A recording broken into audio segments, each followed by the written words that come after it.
bon, ici, j'ai 33 données qui vont de 10 à 51. Elles sont en ordre croissant.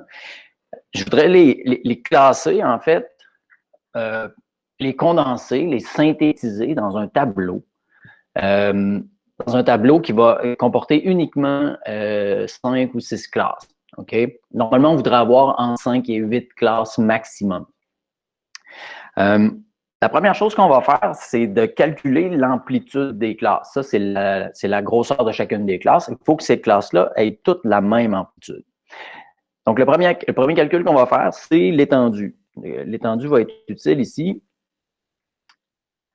parce que c'est l'étendue complète en fait, l'étendue de ma distribution, la connaissant, je pourrais la subdiviser ensuite en un certain nombre de classes. Donc, moi, je vais la diviser en 6 classes.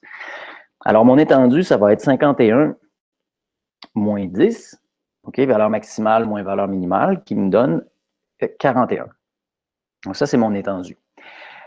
Maintenant, si je veux calculer mon amplitude, ben, je vais diviser cette étendue-là en le nombre de classes que je veux créer.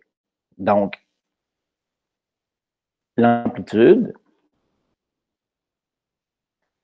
ça va être égal à 41 divisé par 6. Bon, 41 divisé par 6, ça nous donne 6 environ, 6,83. 6,83, ben là, je ne ferai pas des classes de 6,83, mais je vais arrondir à l'entier supérieur. L'entier supérieur qui est égal environ ici à 7. Donc, je vais avoir des classes qui vont avoir une amplitude de 7. Ce que ça veut dire, si je crée mon tableau, je vais avoir d'abord 2 colonnes. Je me fais 2 colonnes et je vais avoir 6 classes. Donc, 1, 2, 3, 4, 5 et 6 avec un total. Pas besoin de faire ça trop fancy, là. Donc, mes classes vont être ici à droite. Et à gauche, je vais avoir mes effectifs. Les effectifs, ça va être le de données qui vont rentrer dans chacune de mes classes. Alors, si ma première donnée va partir à 10, donc, on utilise la notation en crochet, c'est-à-dire que je vais inclure 10 et ma classe va avoir une longueur de 7. Donc, 10 plus 7, ça va me donner 17. Et cette donnée-là, on l'exclut. On va l'inclure dans la prochaine classe, donc de 17 plus 7, on va aller jusqu'à 24. Que j'exclus, je vais l'inclure dans la suivante, 24 jusqu'à 31, de 31 jusqu'à 38, de 38 jusqu'à 45 et de 45 jusqu'à 52. Et vous voyez, avec les données qui sont ici en haut, on est capable de classer toutes nos données. Et maintenant, il reste juste à compter.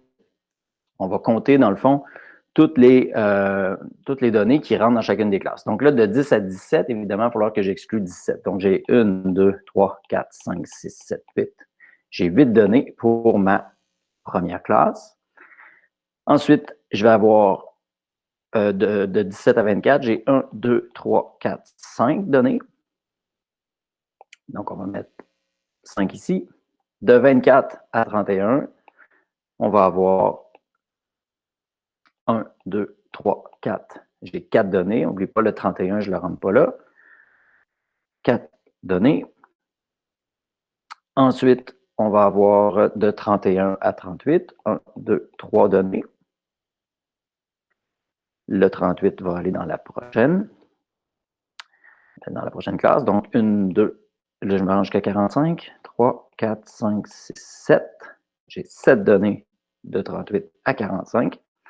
Et de 45 jusqu'à 52, j'ai le reste des données. Donc, ça va être les 6 données qui restent. Donc, je vais mettre 6. Mon total, le total en bas, si je regarde le total de mes effectifs, j'ai effectivement 8 plus 5 13, plus 4, 17, plus 3, 20, et 20 plus 13, 33 données. Alors voilà, j'espère que ça vous aura aidé à vous rafraîchir la mémoire sur la façon de créer le tableau de données condensées en classe.